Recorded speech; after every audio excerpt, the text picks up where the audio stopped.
Okay, again, we have the 7 church ages. Okay. Then we have the 7 seals, commencing with the 4 horsemen. Okay. We are removed between the 6th and 7th seal. Then comes the 7 trumpets coming out of the 7th. We looked at this yesterday. This, in some way, replays the story of Joshua and Jericho up to a point. Okay. So we have this, and we have this. Then things go into an absolute frenzy where there's a full-blown satanic attempt at a counterattack that doesn't work while these judgments are coming out. Satan's counterattack will involve these unclean spirits, but also, ultimately, the Battle of Armageddon. Our main purposes, after looking at the rapture and what we looked at last night, is to get more insight into these events, the Antichrist and the rapture. Remember, the book of Revelation is only chronological where it says so. 7 churches, 7 trumpets, 7 seals, 7 vials. Turn with me, please, to chapter 12.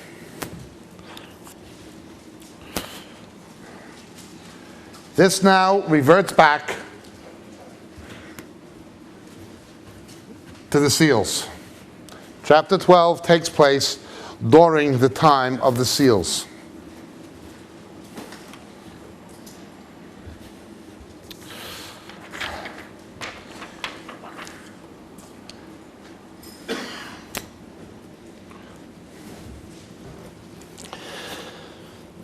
And a great sign appeared in heaven, a woman clothed with the sun and the moon under her feet, and on her head a crown of 12 stars.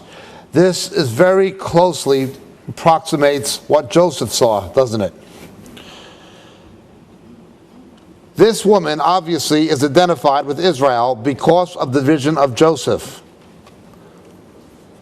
Let's look very briefly at what Joseph saw. Remember, he's a type of Christ, as we looked at in our first session. But Joseph runs into a problem with his brothers. And his brothers hate him. The reason, of course, his brothers hate him is because of what he saw. Let's look at chapter 37 of the book of Genesis.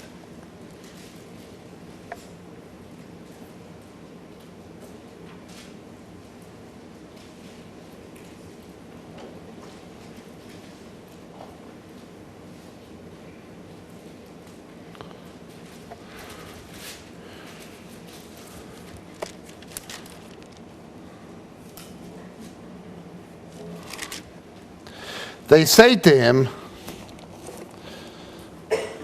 he related to his father in verse 10, to his brothers, and his father rebuked him and said to him, "What is this dream that you have had? Shall I, your mother, and your brothers actually come to bow ourselves down before you to the ground?" Verse 9, he said, "Lo, I had a dream, and still another dream, and behold, the sun and the moon and the 11 stars were bowing down to me." Joseph is a type of Christ. Okay, Hamashiach ben Yosef, Jesus, son of Joseph. Joseph is rejected at first, but then the same brothers come to bow down to him. Jesus is rejected at first, then they come bow down to him. They all acknowledge him. Even the patriarchs will acknowledge Jesus. Before Abraham was, I am. Okay. But then we also see the sign. Again, this term sign is the term that we find in the seals. Then the sign of the Son of Man will appear, as Jesus puts it in Matthew 24. Then the sign of the Son of Man will appear, and then we see the sign again in Revelation 6. A woman clothed with the sun, the moon under her feet, and on her head a crown of 12 stars. And she was with child and cried out, being in labor and in pain to give birth. We've talked a number of times on a number of tapes how seismology and obstetrics are the two things that most illustrate what it will be like. In seismology, you have a number of minor tremors that occur more frequently before the shift in the tectonic plates and the big one comes. You see this in Japan and in California and so on, New Zealand, where there's an earthquake belt. There's an earthquake belt here in the Aegean. It's a fault line. And things, is this the big one? Oh no, it's just a tremor. But they know eventually the big one is going to come. Birth pangs are the same. Contractions may begin slowly, but then they become more intense and more frequent until the baby is born. Jeremiah develops this. Revelation develops this. It is at least 6 times in the Bible speaking of a woman in travail waiting for a baby to be born, but all of them are a picture of what happens here in Revelation 12. Let's look. Another sign appeared in heaven, and behold, a great red dragon, having 7 heads and 10 horns, and on his head were 7 diadems.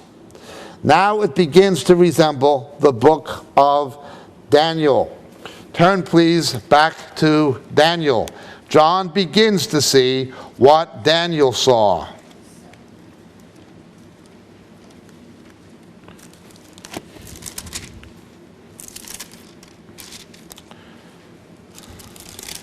Chapter 7, please.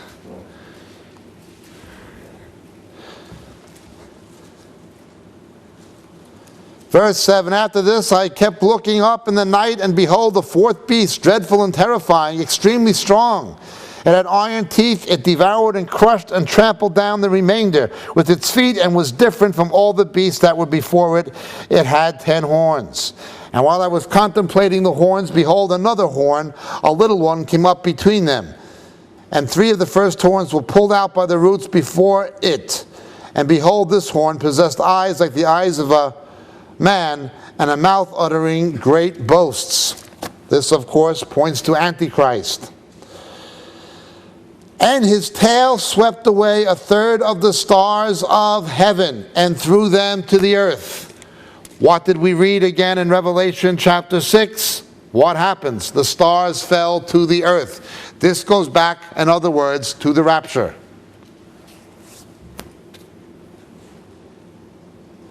We have the sign, we have the stars going to the earth. And we have what Daniel saw all coming into play at the same time. His tail swept away 1/3 of the stars of heaven and threw them to the earth. And the dragon stood before the woman who was about to give birth, so that when she gave birth, he might devour her child. And she gave birth to a son, a male child, who was to rule all the nations with a rod of iron. And her child was caught up to God and to his throne.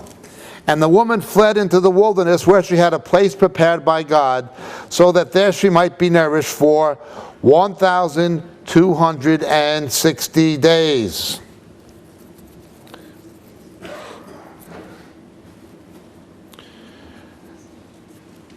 Who has heard our tape on Christmas, Hanukkah, and the return of Christ? Only a handful. When Jesus was born, the Magi saw the sign in the sky, the Messiah was coming. Herod the Great, who was as much Roman as he was anything. He was a mongrel Jew, descendant actually of Idumeans. He was only a Jew by the conversion of his family. Ethnic Idumean, Roman by culture and politics and political office. Okay, agent of Rome. He tries to kill Jesus coming out of Mary so he could stay king, doesn't he? He was afraid of another king of the Jews.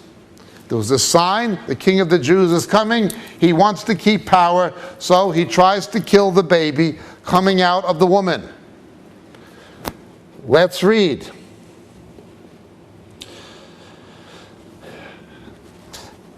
Jesus is miraculously rescued through the faith of his parents and hidden in Egypt, like Moses was hidden in Egypt through the faith of his parents. We have a tape Jesus a prophet like Moses. There was a war in heaven, and Michael and his angels were waging war with the dragon, and the dragon and his angels waged war, and they were not strong enough, and there was no place found for them in heaven. These are principalities. What becomes politically manifested on the earth is demonic, things that come down from heaven. Daniel and Revelation both directly link the wars on earth with the conflicts in the heavenlies. And the great dragon was thrown down, the spirit of old, who was called the devil and Satan, who deceives the whole world. He was thrown down to the earth, and his angels were thrown down with him. And I heard a loud voice in heaven saying, now the salvation and power and kingdom of our God and the authority of Messiah have come, for the accuser of our brethren has been thrown down, who accuses them before our God day and night. And they overcame him because of the blood of the Lamb and because of the word of their testimony, and they did not love their life even unto death. For this reason rejoice, O heavens, and you who dwell in them. Woe to the earth and the sea, because the devil has come down to you, having great wrath, knowing that he only has a short time. Very much again what the apostles told us. Knowing his time is short, he looks for someone to devour. And when the dragon saw he was thrown down to earth, he persecuted the woman who gave birth to the male child, and 2 wings of a great eagle were given to the woman in order that she might fly into the wilderness to her place, where she was nourished for a time, times and a half time from the presence of the serpent. That times, time and a half time, 1,260 days, half of 7 lunar years. The serpent poured water like a river out of his mouth after the woman, so that he might cause her to be swept away with the flood. And the earth helped the woman, and the earth opened its mouth and drank up the river which the dragon poured out of his mouth. And the dragon was enraged with the woman, and went off to make war with the rest of her offspring, who keep the commandments of God and hold to the testimony of Jesus. The church is gone. What happens to those who are here? Remember what happened now. This is again Midrash. It replays the Nativity. It is Christmas coming. Herod tries to kill Jesus coming out of the woman Mary so he could stay king. When he fails to do it, he becomes enraged and he makes war with the rest of her offspring. What does he do? He goes to Bethlehem and he kills all the male babies, doesn't he? What Antichrist does is the same thing. The church is going to have dominion, we're told in Daniel. But his dominion will be given to the saints of the Most High. He wants to keep power. So he must try to preempt this rescue. He must try to preempt the rapture and resurrection. But it doesn't work. There is a rapture and a resurrection. So what does he do? He becomes enraged with the woman and the rest of her offspring. He tries to wipe out the church that wasn't raptured, which won't be hard, and he tries to wipe out the Jews. Now, again, it is the dragon was thrown down, that is the devil and Satan, who deceives the whole world. He was thrown down to earth, and his angels were thrown down with him. I emphasize this is speculative. Angelic beings can take human form. They can take human form. When Jesus was born, however, the verse says, "Prepare thou a body for me." The Antichrist will counterfeit the incarnation of Jesus. When Satan is cast down, he comes into Antichrist. Antichrist may have been demonically possessed, but now he is no longer demonically possessed. He is satanically possessed. There's a big difference. The way Jesus is fully human and fully divine, this guy becomes fully human and fully satanic.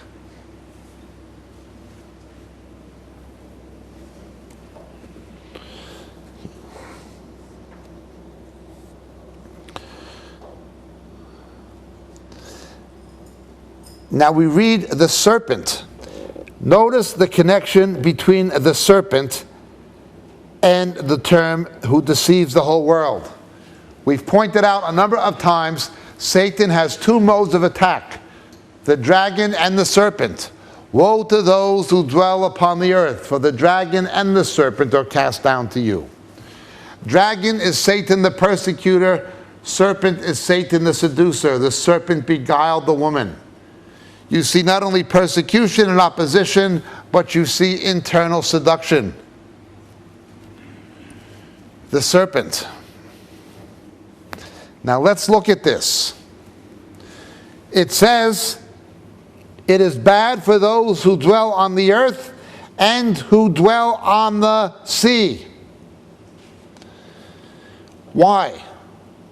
Woe to those who dwell on the earth and the sea. In Ephesians, we are heaven dwellers. We're already by faith seated with Christ in the heavenly places. The reason we are not here, we don't dwell on the earth, is because we're not of it in its present form. We're not of the world. Those whose heart and mind is here, those who love the world, will take the mark of the beast.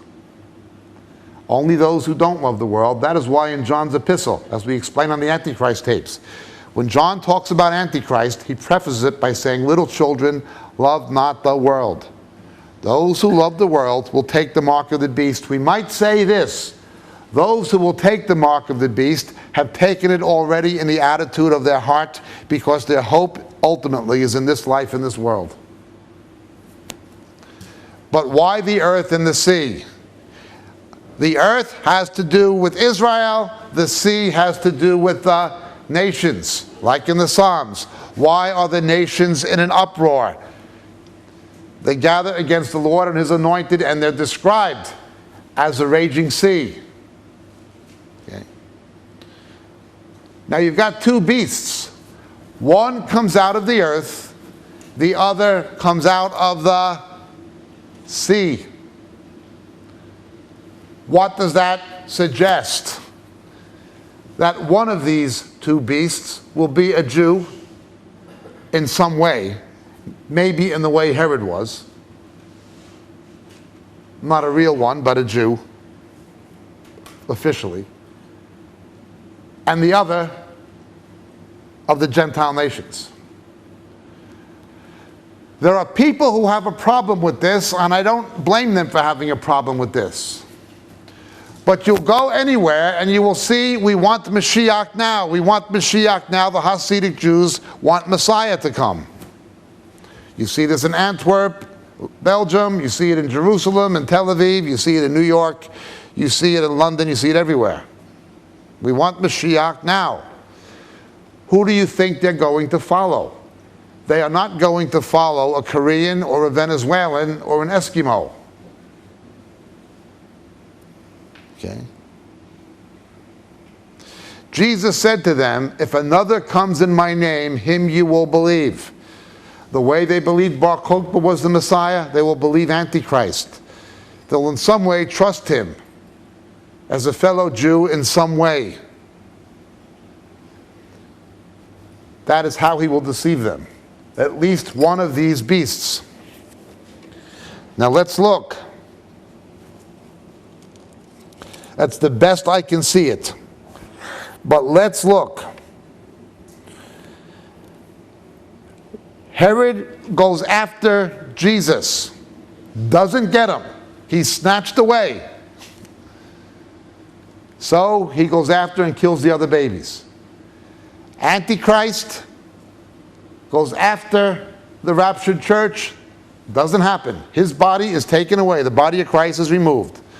So he becomes enraged at the woman, Israel, give birth to the church comes from Israel, and the rest of her offspring. He goes on a rampage because he has lost again.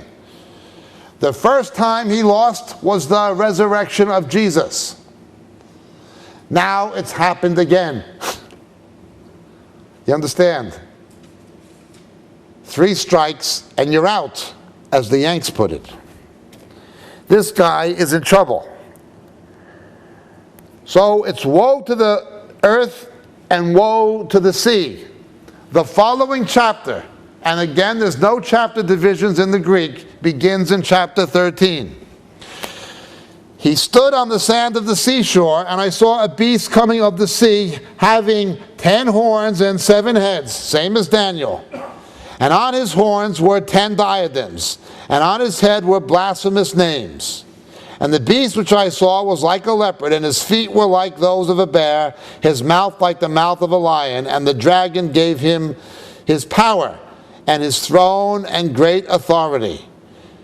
In other words, this political entity. And I saw one of his heads as if it had been slain, and his fatal wound was healed. And the whole earth was amazed and followed after the beast.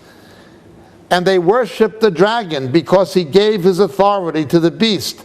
And they worshipped the beast, saying, "Who is like the beast, and who is able to wage war with him?" And there was given to him a mouth speaking arrogant words and blasphemies, and authority to act was given to him for 42 months. What is 42 months? 1, 2, 6, 0. He opened his mouth in blasphemies against God to blaspheme his name and his tabernacle, that is, those who dwell in heaven. Notice what the tabernacle of God is.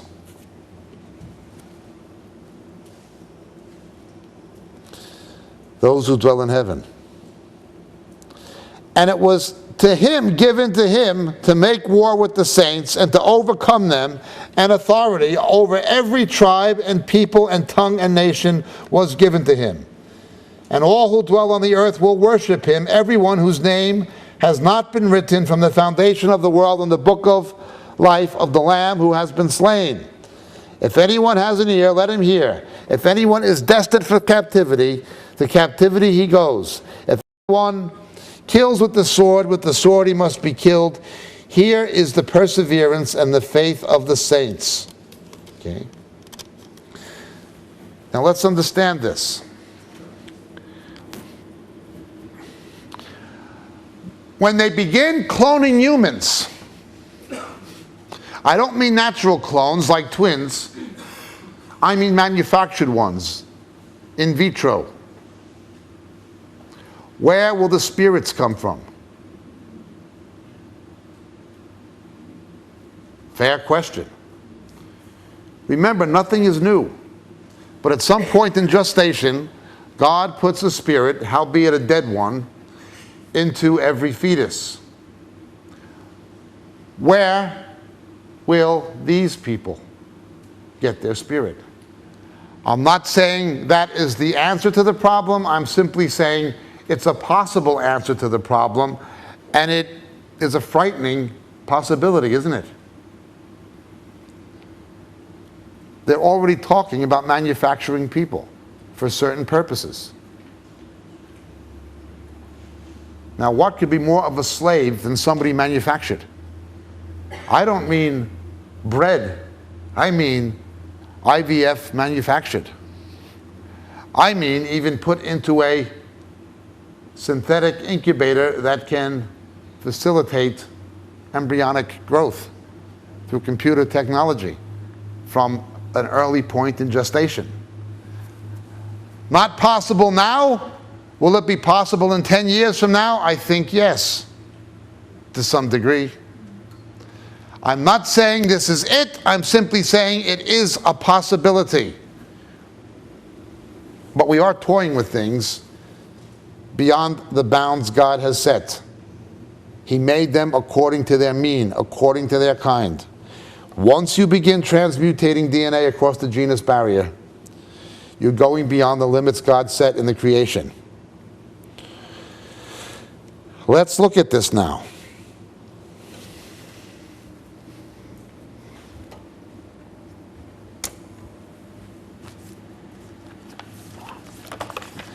Think in terms of creation,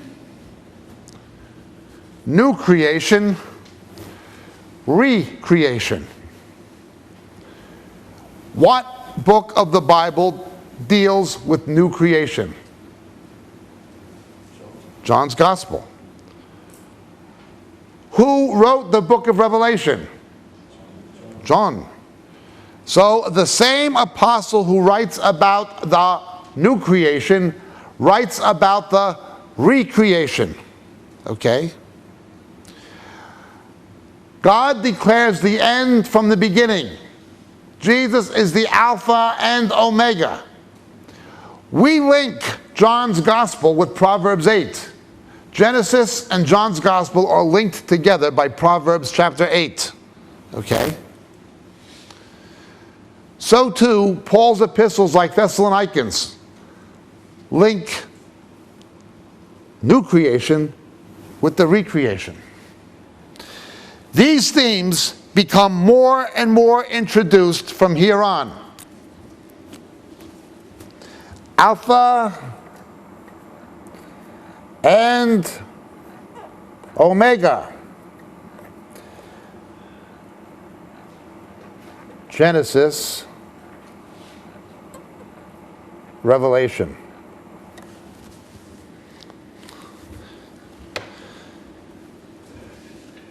In Genesis, we have creation. In Revelation, we have the end of the creation and a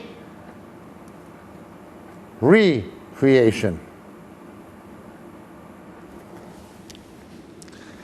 In Genesis, you have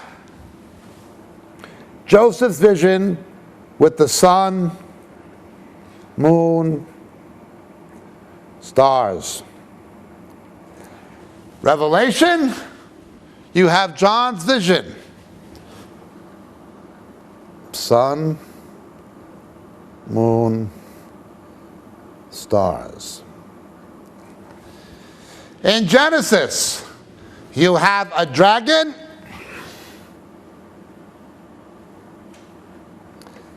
and a serpent. Remember the dragon, the serpent walked, didn't it? But with the curse, now you shall crawl on your belly. It was at least a biped, if not a quadruped. I do not believe dinosaurs are 65 million years old. If you go to the Taronga Zoo in Sydney, Australia, I would invite any Darwinist to climb into the cage with the Komodo dragon. And once that thing takes a chunk out of you, you won't believe they're 65 million years old either. You should see these things. They can get up to 7 foot tall in attacking position.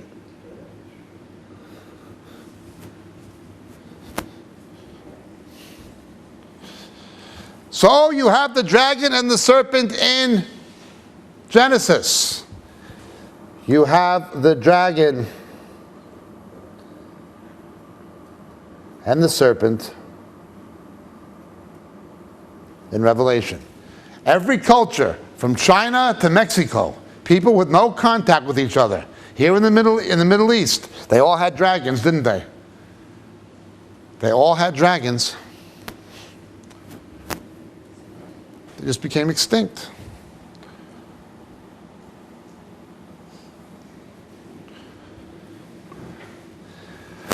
So in Genesis, the blood of Abel cries out from under the altar. Cries out from the earth. The blood cries out. Your brother's blood cries out. Remember in Matthew 23, Jesus calls Abel the first martyr, doesn't he? And so the last martyrs, their blood cries out. When will you avenge us?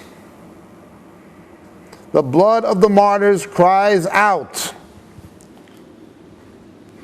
Story then continues.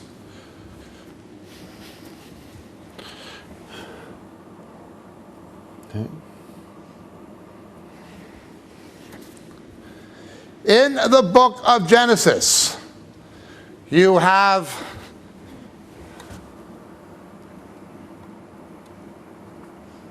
Babel, the judgment on Babel.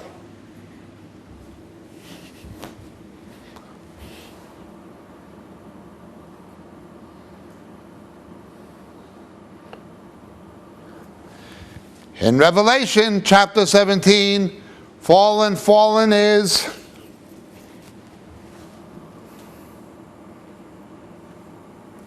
false religion, goes back to Babylon. Okay.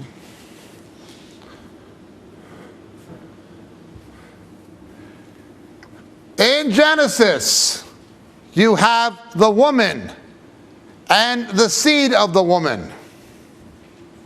I'll put enmity between you and the woman, between your seed and her seed. And so in Revelation, ditto. Okay. It's all there in some way right from the beginning. Think of the Bible like a loaf of bread before it's been cut straight out of a baker's oven. It looks the same on both ends, doesn't it?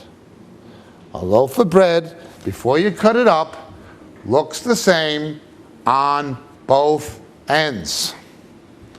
Okay. You have the language in the creation in Genesis of earth and sea. So in Genesis, you have to have it in Revelation.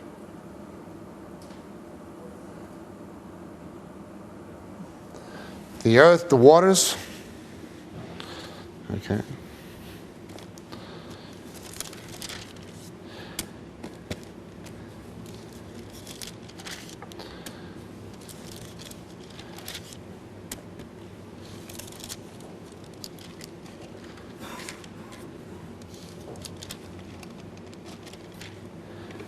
And then in Genesis,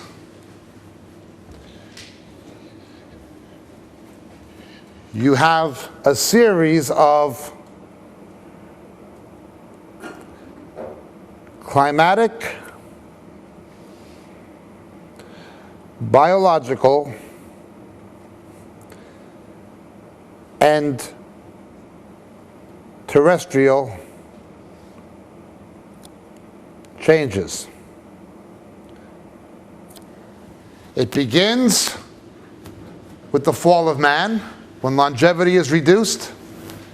The biosphere begins to behave differently. And so the same thing happens in Revelation. Ultimately, in the recreation, you will have climatic, biological, and terrestrial changes.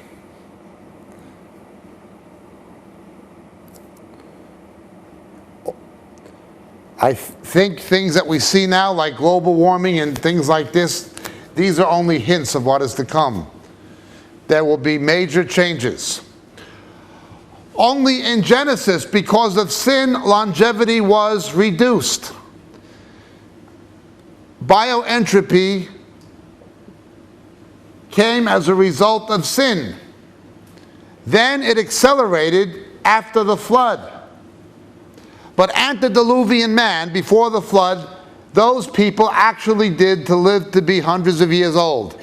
Methuselah, Metushalah, that shall be sent to go. When he comes, it shall go.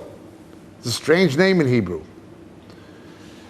He lived nearly 1,000 years old.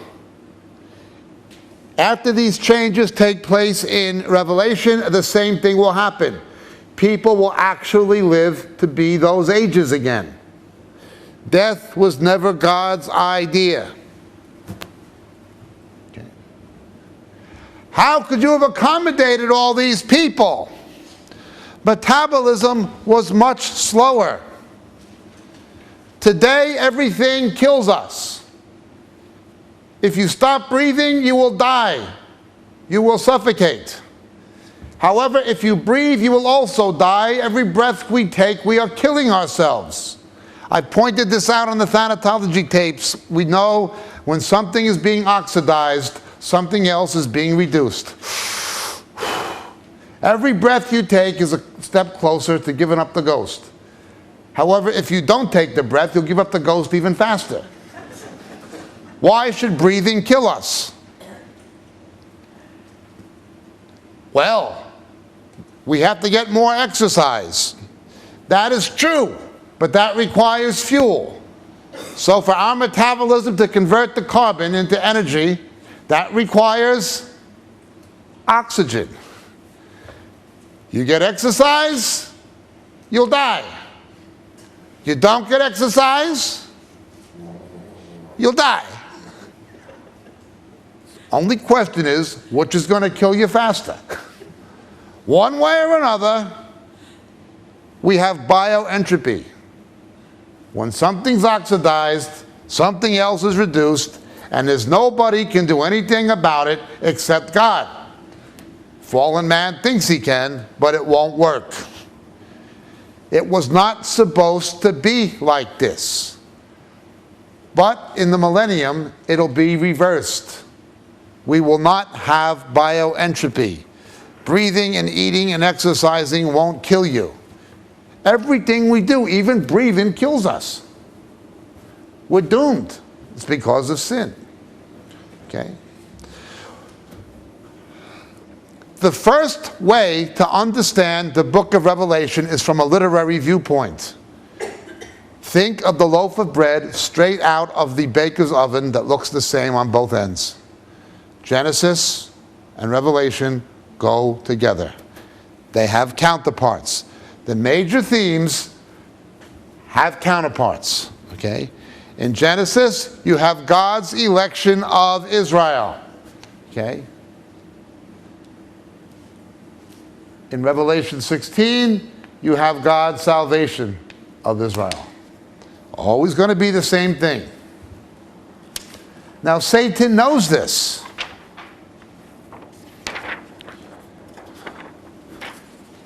So this guy gets ready for action. Let's look again at chapter 13.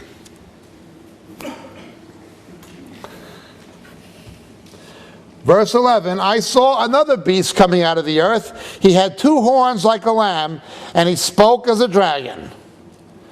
Notice he tries to look like Jesus, but he has the same character as this political monster. He exercises all the authority of the first beast in his presence. Now notice, does this Holy Spirit have the authority of Jesus? Yes. Always a counterfeit. He makes the earth and those who dwell on it to worship the first beast whose fatal wound was healed. Somehow, the Antichrist will counterfeit the resurrection of Jesus Christ. He will counterfeit the resurrection of Jesus Christ. There is a suggestion by some that it is at that point when Satan actually enters him and animates him. It may be, I'm not sure yet.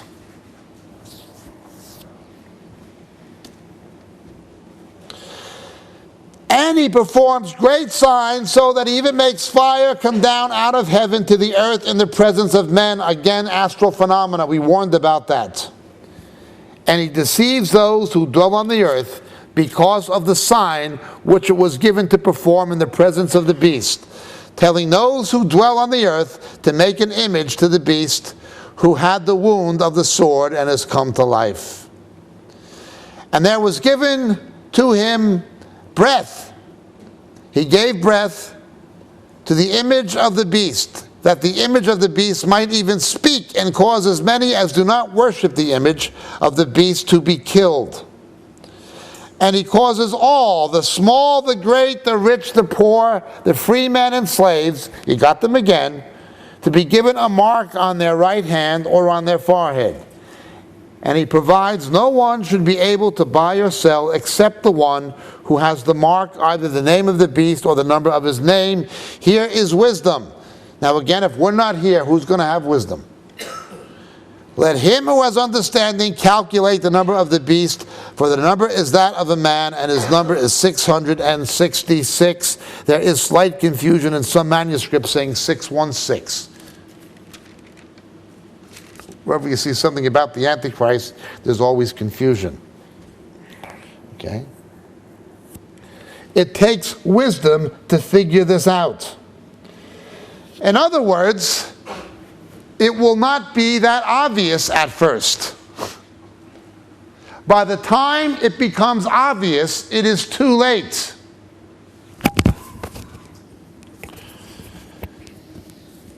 He is the man of lawlessness.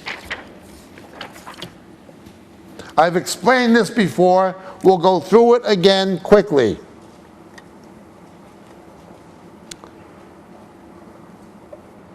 Anthropon e nomon. Law is nomos.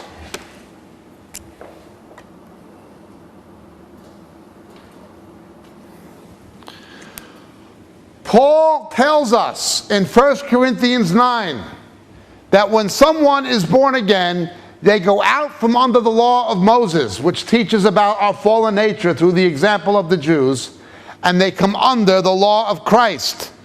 It is like driving across a border. If you drive from Scotland to England, say, most of the laws are the same in Scotland as they are in England. But some laws are different. You can't say because you're now in Scotland, there's no more law. It's just a different law. Well, so it is when you come to faith in Jesus. You can't say there's no more law. There are do's and don'ts in the New Testament, the same as there are in the Old. But this is lawlessness. And we're told in 2 Thessalonians that the Lord will send a delusion upon them to make them believe what is false, because they did not love a knowledge of the truth. When you pointed out things to people, that's not biblical. This is not scriptural. We have heard Christians say to us, you're legalistic. I was getting emails last week of a woman who married an evangelist in Israel, and she's his third wife, and she was trying to defend it. Where do people get off doing these things? What they usually will yell at you is you're a legalist, not knowing what legalism is. We all saw this with the laughing drunken thing. This is not scriptural. The fruit of the Spirit is self-control, not the lack of it. You're a legalist. You have a spirit of legalism. The letter killeth, the Spirit giveth life. That's what they said. Now we explained what that meant, didn't we? In Thessalonica. We explained what that really meant. It does not mean what they're saying it means. They're too ignorant, most of them, to know what it means.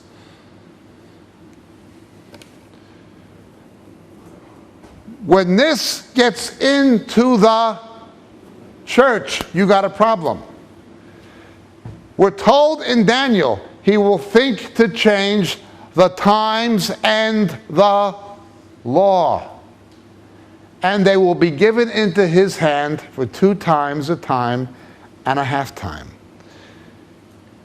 That arrogant speaking, this is straight out of the book of Daniel, chapter 8.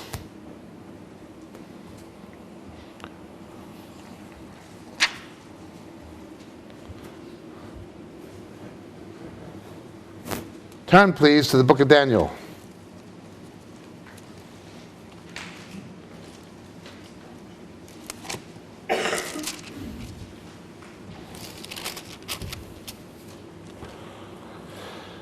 Chapter 8, verse 9, out of them came forth a rather small horn, which grew exceedingly great towards the south, towards the east, and towards the beautiful land. He wants Israel.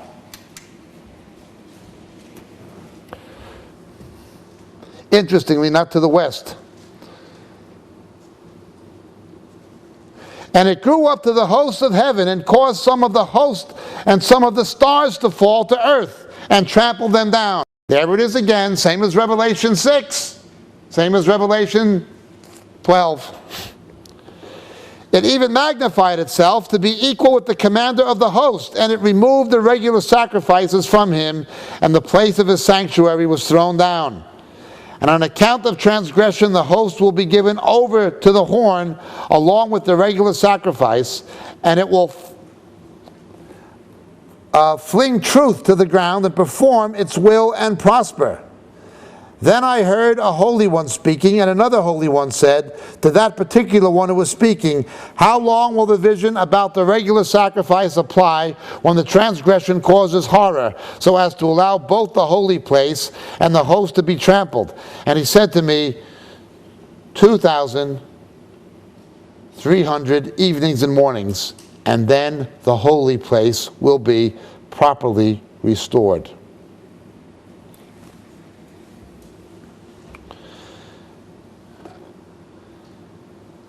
Something goes wrong right from the beginning of the 1,260, and then it continues into the second half, all the way to the very end, till Jesus comes back. It came about when I, Daniel, had seen the vision, that I sought to understand it, and behold, standing there was one who looked like a man, and I heard the voice of a man between the banks of the Ulai, and he called out and said, Gabriel, give this man understanding of the vision. Same Gabriel who made the announcement to Mary. So he came near to where I was standing, and when he came, I was frightened and fell on my face. But he said to me, Son of man, understand that the vision pertains to the time of the end. Now while he was talking with me, I sank into a deep sleep with my face to the ground, but he touched me and made me stand upright. And he said, behold, I'm going to let you know what will occur at the final period of the indignation, for it pertains to an appointed time. He goes on and he talks about the ram's identity. We studied that when we looked at Philip II. It was Media Persia. The goat was Greece. Okay? With this Greece comes Antiochus Epiphanes, as we talked about when we were in Macedonia. He stops the temple sacrifice and puts an image of himself in the temple, actually calling himself Zeus, calling himself God. Okay? And he defiles the temple by slaughtering a pig in it.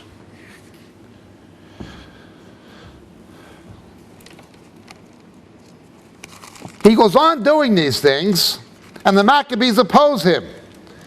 The story continues through chapter 11, up to verse 36. Then the king will do as he pleases, and he will exalt and magnify himself above every god, and will speak monstrous things against the God of gods, and prosper until the indignation is finished, for which is decreed will be done. Up to that point, Antiochus did it. But from verse 36 onward, Antiochus did not do it. Whatever happens beyond verse 36 will be carried out by this beast in Revelation 13. In other words, he will come in the character of Antiochus, somebody who's fully Hellenistic. He will recapitulate what Antiochus did, but then go beyond Antiochus and do the rest of it. You understand what I'm saying? From verse 36 of chapter 11 onward, it has never been fulfilled. Antiochus is merely the shadow. This guy is the substance.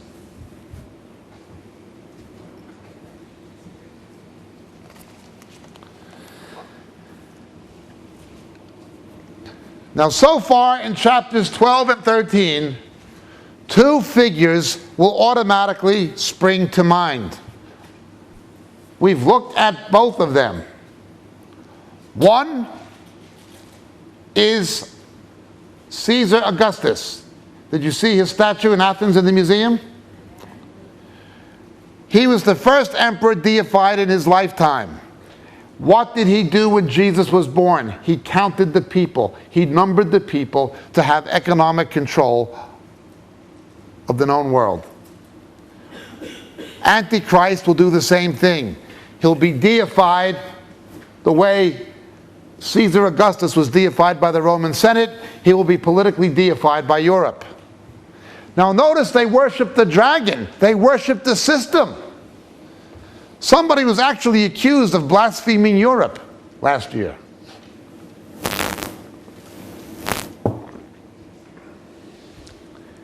And yes, in Brussels and on some of their coins, you got a woman riding a beast. Amazing. But they have no idea what they're doing. So the first is Caesar Augustus, somebody who will rule this Roman Empire and be deified. But then you have this religious leader who counterfeits the Holy Spirit, who people think is co-equally fantastic. We have to understand this in light of history, going back not to the Roman Empire, but to the Holy Roman Empire. The Holy Roman Empire, being neither holy nor Roman, politically dominated by Germany, but religious purposes dominated by the papacy. Okay? I've warned a number of times. Let's look at Ireland, a Celtic country. Poland, a Slavic country. Italy, a Latin country. Austria, a Germanic country. What is the only thing somebody in Ireland, somebody in Poland, somebody in Italy, and somebody in Austria has in common? It is not language. It is not cuisine. It is not culture. It is not heritage. It is in nomine Patri cum Filio cum Spiritus Sancto. They need this to give power to the beast. Religion is simply a way to arrive at a political end. Once the beast no longer needs the woman, he gets rid of her. She's just a whore. Does a pimp care about a whore? No, she's just a device. Pimp doesn't care about a whore. Now understand how this is going to be. He uses it to get power. Think of Poland before the Iron Curtain came down. Everybody went to Mass. Why? Because they were such devout Catholics? No. Once the Iron Curtain came down and the Soviet Empire collapsed, most people stopped going to Mass except for the old ones. They went to Mass for political reasons. It was an expression of Polish nationalism against the Soviets. It was simply a religious device pursued for political aims among most of the people. Now, Mass attendance, religious vocations, those things have gone way down because they no longer serve a practical political purpose in the lives of most people in Poland. They just want to secularize, especially the educated and the young and the business community.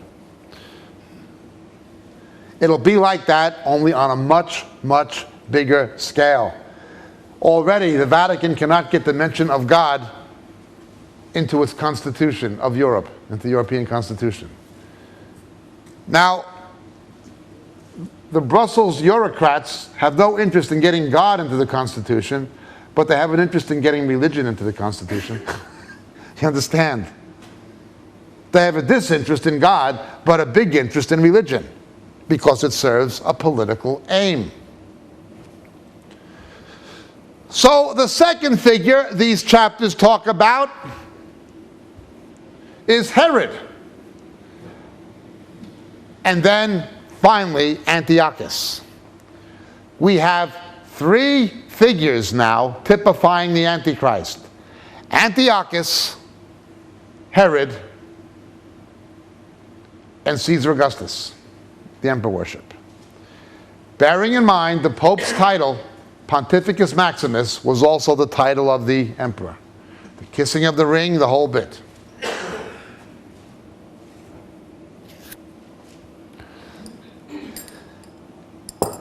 But he's ultimately identified by 666. The first person they again tried this with the Roman numerals of his name, using gematria, getting a theological meaning from the numerical value of a word or name, gematria. Matthew uses gematria in Matthew chapter 1 in the genealogy of Jesus. The first one they ever tried it with was Nero. Before we begin worrying about Henry Kissinger's name in Roman numerals and what it adds up to, the thing we should do is look where else does 666 occur in the Bible. Don't look for Kissinger or Javier Solano or any of this stuff until you look where else does it occur in the Bible.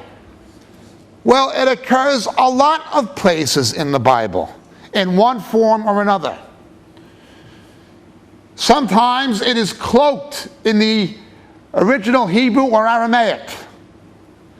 Other times it comes to 18. 18. Other times it is straight out, 666. But it's all over. From the weight of the armor of Goliath to the dimensions of Nebuchadnezzar's image, it is 666. But we're not looking at simply an image or weight of armor. We're looking for a man. And it's something to do with his name. In the book of Ezra and Nehemiah, when the Jews come back from Babylon, the sons of Adonai Akam are 666. Adonai Akam, my Lord has risen, suggests something. Yet in one account it says 667. Ezra and Nehemiah are off, disagree by one. You always see this confusion.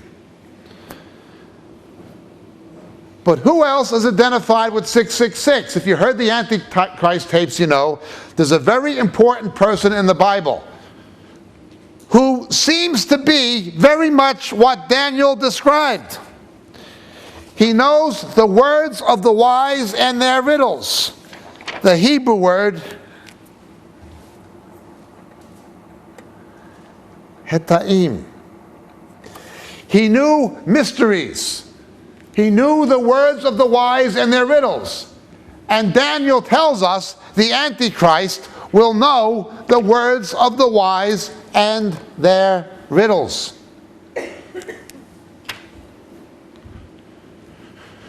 Turn with me, please, to the book of Kings.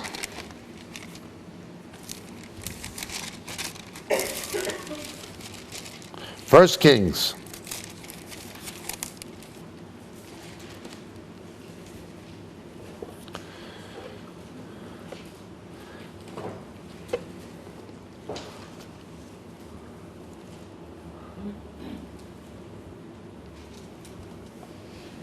Chapter 10.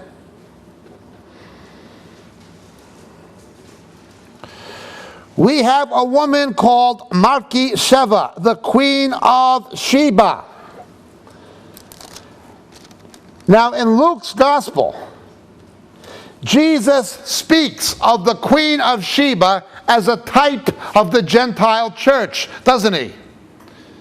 He's always saying, many will come from the east and west and recline with Abraham and the fathers, but you, unbelieving Jews, will be put to outermost darkness.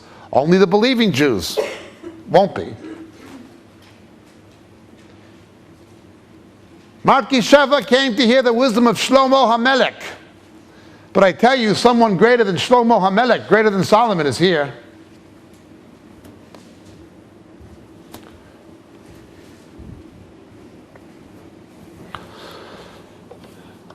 He answers her questions. His wisdom, his wealth is incredible. He knows the words of the wise and their riddles, as Daniel says. But now let's look. Verse 14, the weight of gold which came to Solomon in 1 year was 666. Turn to 2 Chronicles chapter 9, please.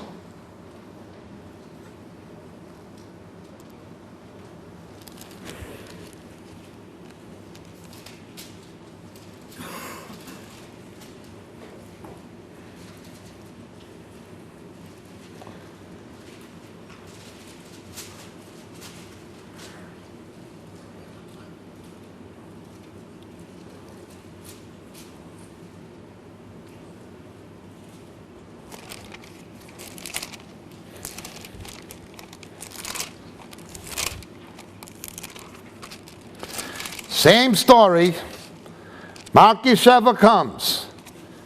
He answers their questions.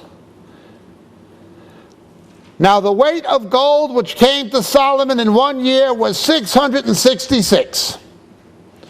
But look at verse 12. Then she turned and went to her own land with her servants, just before Solomon is identified with 666.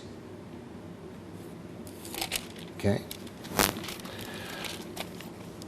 Come down. Verse 18. There were 6 steps to the throne and a footstool in gold attached to the throne, and arms on each side, and 2 lions standing next to the arms. And 12 lions were standing there on the 6 steps, on one side and the other. Nothing like it was ever there before. There was never anything like it before. Okay. Add it up. The 6 steps, 6 lions on one side, 6 on the other. But it gets more interesting. Verse 15, Solomon had 600 shekels of beaten gold. Okay.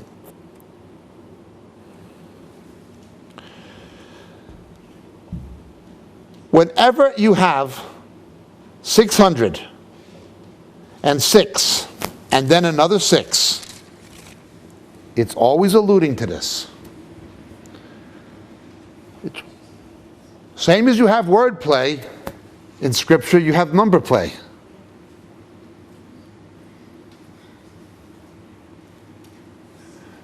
Well, it's the same thing in Kings. She goes to her own land with her servants. The suggestion is, and I'm not basing a doctrine on our type, but the church is taken out of here. This guy is identified with 666. But he can suck her in. This guy is going to be good. There is one other character we always talk about, and there are several types of the Antichrist I haven't mentioned. But one of the characters we always talk about is Judas, the son of perdition. Most of you know this for the Antichrist tapes. I'll only touch on it because Revelation does not highlight this aspect much. Does anybody, most of you, who has heard this about Judas on our tapes? Put your hand up if you know what I'm talking about. Oh boy, more than half, well, half do not. Only 2 people in the Bible are called the son of perdition.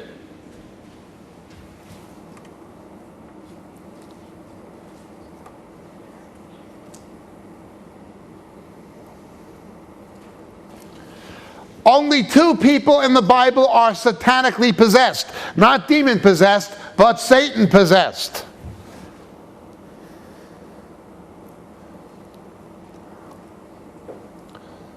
Both of them are into wealth big time.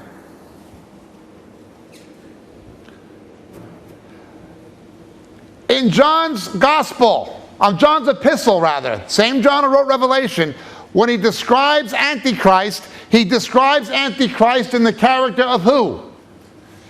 They went out from among us, but they're not really of us.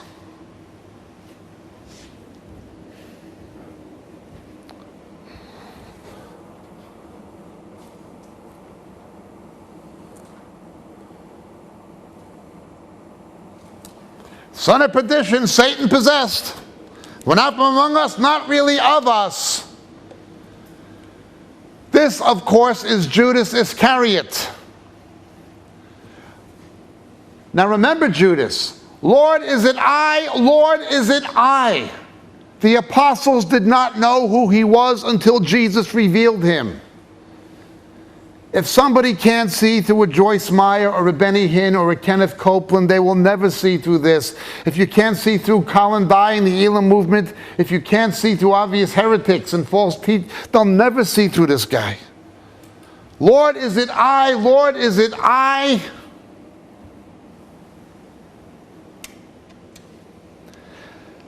There are two ways we are told he will seduce people into supporting him, to giving him this kind of political power. One is the miraculous, as it would appear to be. Turn, please, to 2 Timothy.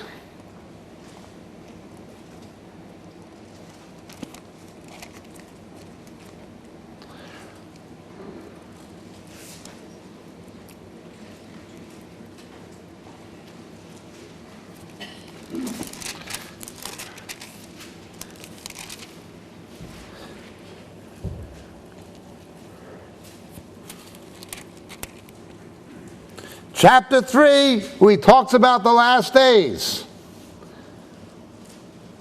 And he says in the last days, the deception in verse 8 will be like Jannes and Jambres who opposed Moses. Pharaoh's magicians. As most of you know, the way that Jannes and Jambres counterfeited the miracles of Moses and Aaron is the way the Antichrist and false prophet are going to counterfeit the miracles of Jesus and his witnesses. The Exodus is a whole big thing about the rapture. That's tonight. He will use signs and wonders. Remember, a wicked and an adulterous generation seeks a sign. These signs follow. When you see Christians chasing signs and wonders, it's the spirit of Antichrist. This is not to negate signs and wonders, Nasim v'niflaot, but these signs follow. Faith cometh by hearing, and hearing the word of God. Jesus had miracles, but he never had a crusade. He had a repentance crusade. You see people chasing a show, they're being set up for it. Satan already has the Jews. He has the earth. He has the sea. He has the Jews and the Gentiles. He's trying to get the believing church composed of both Jew and Gentile. The other way he will do it, however, is the way Judas did it. Let's look. Turn to John, chapter 11.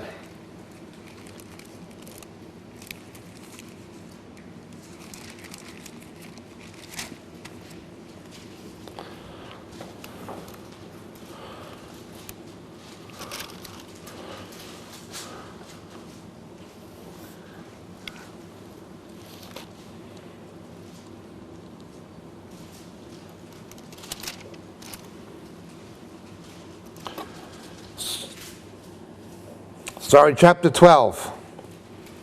But Judas in verse 4 said, one of his disciples who were entering to betray him said, why was this perfume not sold for 300 denarii and given to the poor? Now we know he said this with an ulterior motive. He didn't care about the poor. He cared about himself. Okay. Let's look at this synoptically now. Let's look at the synoptics. Let's look at Matthew.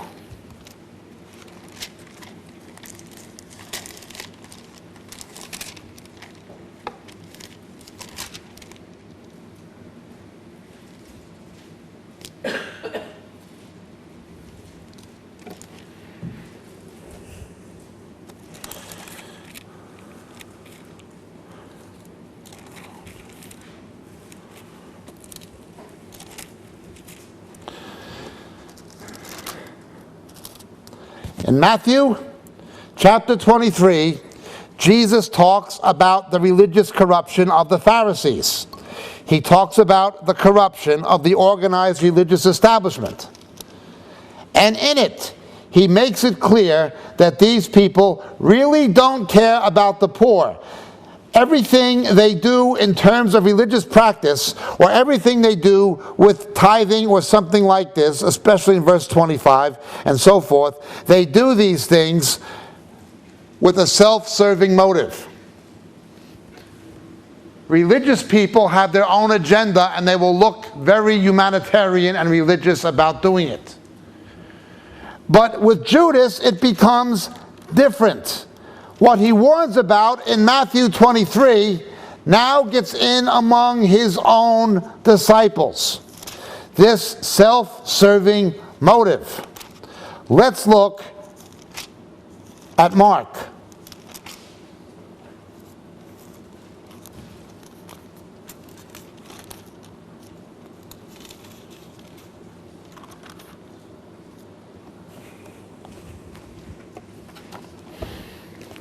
The widow's mite in Mark chapter 12 is quite a story. This widow, in verse 43, Jesus said, put in more than all the contributors to the treasury, for they all put in out of their surplus, but she put in out of her poverty. Now this is quite a story and quite an episode. Why? The reason it's quite a story and quite an episode is she was giving for right reasons with right motives. She did not have an ulterior motive by any means. But Judas was quite different. Why was he so concerned about giving alms? We are told he's so concerned about giving alms basically because he wanted to steal it. And the reason he wanted to steal it was not only for his own aggrandizement, but by protesting, this should have been given to the poor. He makes it seem like he's a great humanitarian figure. Now this comes into play again in the Synoptics. Luke 21, Jesus says, this widow has put in more than all of them. They gave out of their surplus. She gave out of what she did not have. But Judas, he's different. He claims to care about the poor. We read that some of the disciples, and then it says the disciples. Only John tells us it was Judas. What does Judas do? He's not like the widow. He makes people think he's a wonderful humanitarian who cares about the poor. He pulls the Mother Teresa routine.